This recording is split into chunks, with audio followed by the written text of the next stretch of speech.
Alright, so today we have a 2014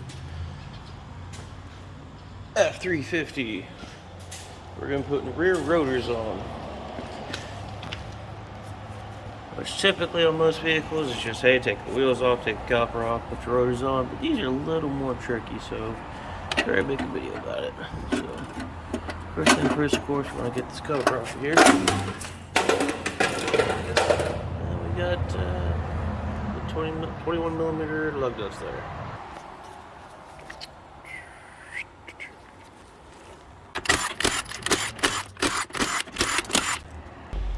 So one wheel up to the side. Second wheel off.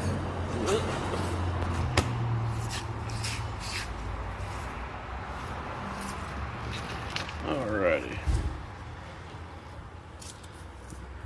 And of course, anytime you have them jacked up like this, make sure you have some jack stands there for support. You don't want to just leave it on a hydraulic jack. I believe that's a 21 millimeter to get the brake caliper bracket bolt off. The other one down there. Hope you can see that.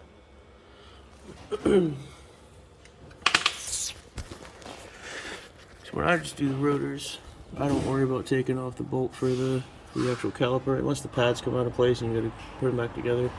But a lot of the times you just take that bolt off there. You can take the whole caliper and slide off to the side and leave the pads in place.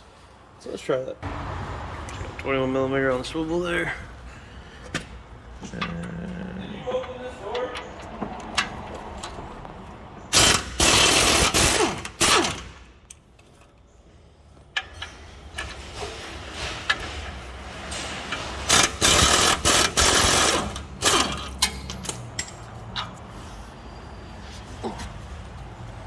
Get those off to the side.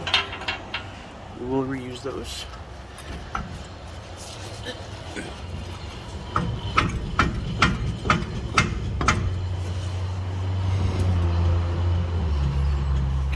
Back and forth. Sometimes you take screwdrivers, a little pry bar, and pry away from the rotor there if you need to.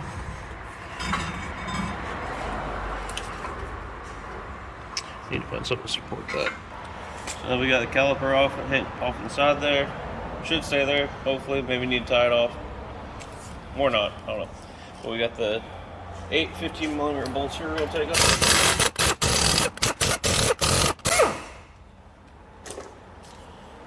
Now this will just pull straight out. And this is where it's good to have a drain pan under there so you don't make a mess.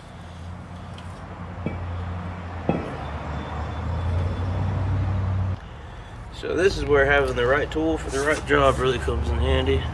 Because you want a 4-point socket basically where it hits these 4 points here. Because this thing right here is actually its own lock. The more you turn it and it gets pressure on itself, it actually kind of locks itself with the ring up in there. I don't know what it's called. There's a proper term for it that I don't know right now. But now, you want to hold that.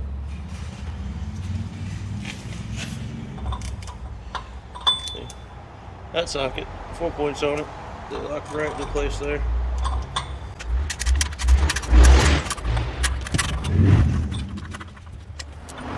Okay.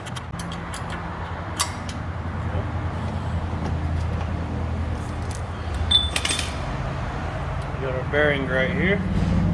This whole hub will actually pull right off now. Keep that safe.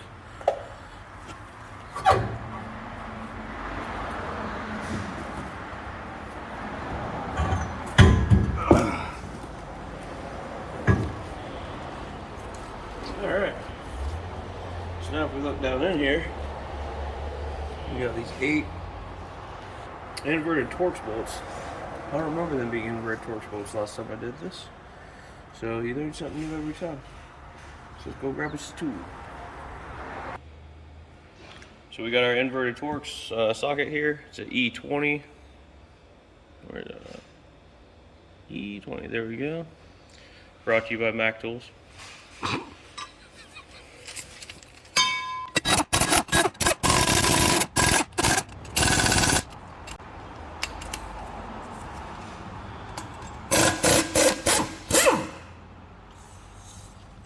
Tech tip of the day, an extension like that can actually drop your torque on your impact, so just taking that extension out of the equation if you can will give you a little, just the right amount of oomph you need. So let's get these out of here. Put them with the rest of our bolts right here. And that pulls right off. Then you can drop your new rotor on there and bolt them down. Now, of course, if you have a leak going on inside your emergency brake here, that'd be a great time to change the seal there. Or if you got any sort of roaring noise going on with the bearing down here, or if it just feels rough, or you just feel like doing it, now's a good time to change that bearing and seal. So we got our new rotor here. These rotors come with a protective film on there from the store, wherever you bought it from. 99% of them do. I haven't really seen one that doesn't, but that protective film keeps it from rusting while it sits on the shelf. But if you don't clean it off before installing on the vehicle, it's going to cause it to smoke and smell, and I mean, it's not going to hurt anything per se. I haven't hurt, at least I don't think it will. But I'm just going to go ahead and take the brake clean.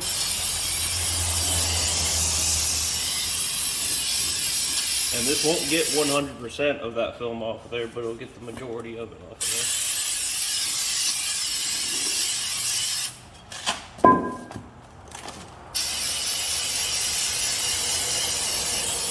Plus, it'll just make it really clean.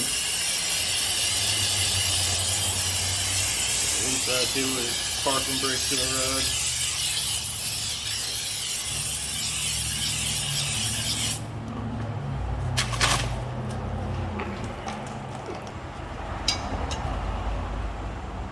Torch bolts back in there. Morning, Bill. Morning.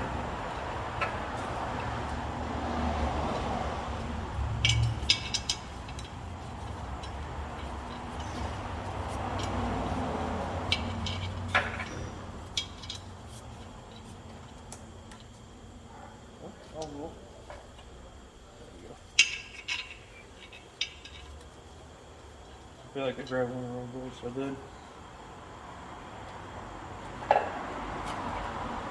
There you go.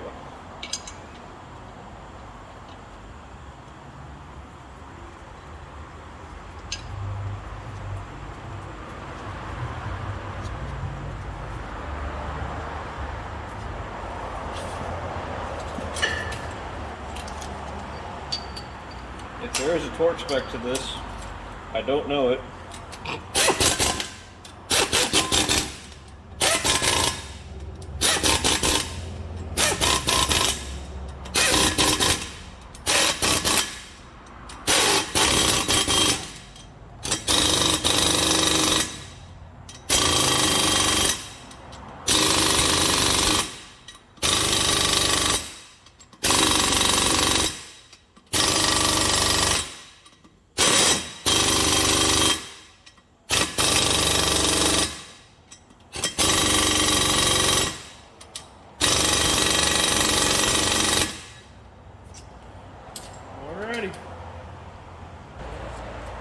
The rotor's on there.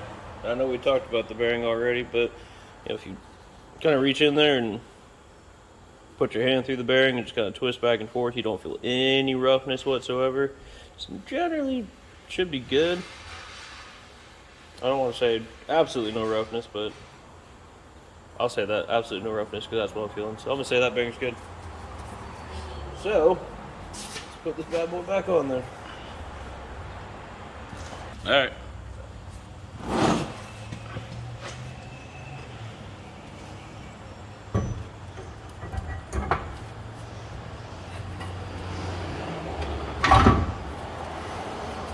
Nope. Don't handle a bearing with a dirty hand. Back on there. And this lock ring here. It's got a little lock there that goes in the groove here. Make sure that goes on there the right way.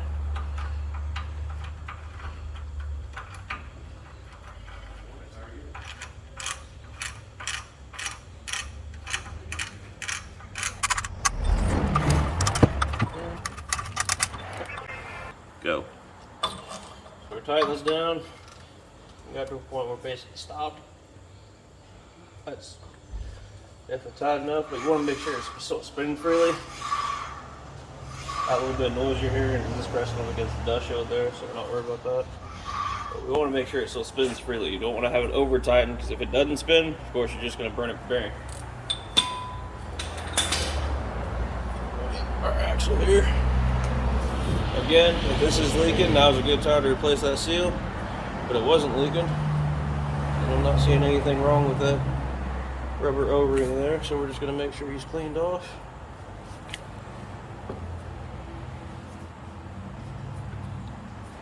Make sure it's cleaned in here. And slide them back in.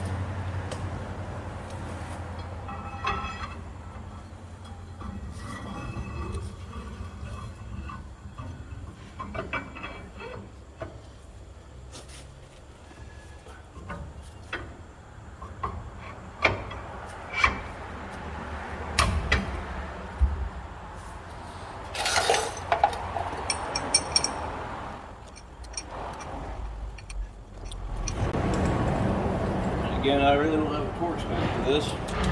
That's why I like using this little snub nose 1/2 inch. It generally puts out just the right amount of torque for bolts like this and the ones in here.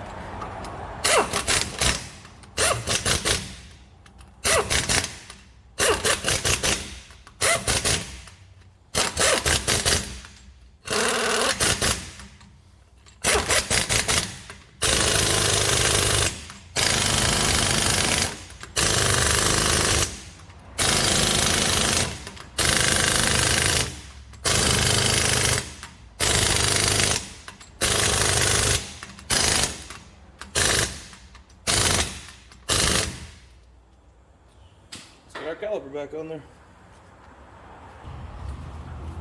Spraying a little more brake clean on there just to get the rest of that dirt off of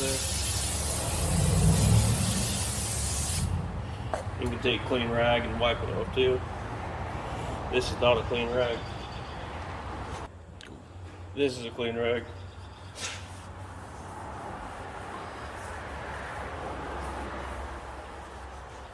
Like I was saying earlier, if you can get this off the side here without your pads coming out of place, generally you can get it right back on there. But also, the rotor is of course now only just a little bit thicker than the old one there, so it might have to push that caliper back just a little bit to get it on there.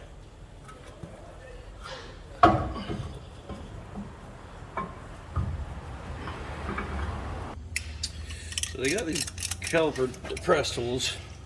I highly recommend.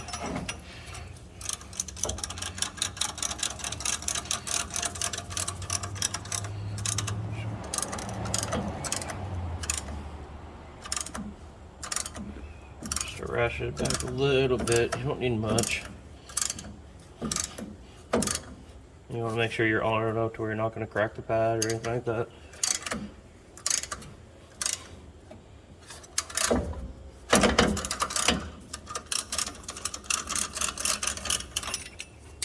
Alright.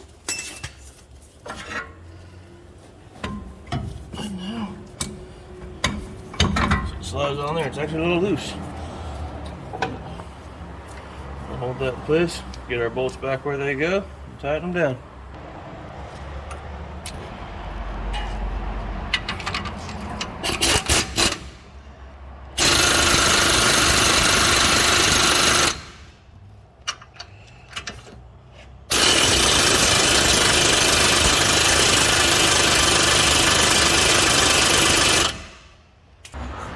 So there's one side done. Just repeat the same steps for the other side, and that's how we put the rotors on this 2014 F350 Dually.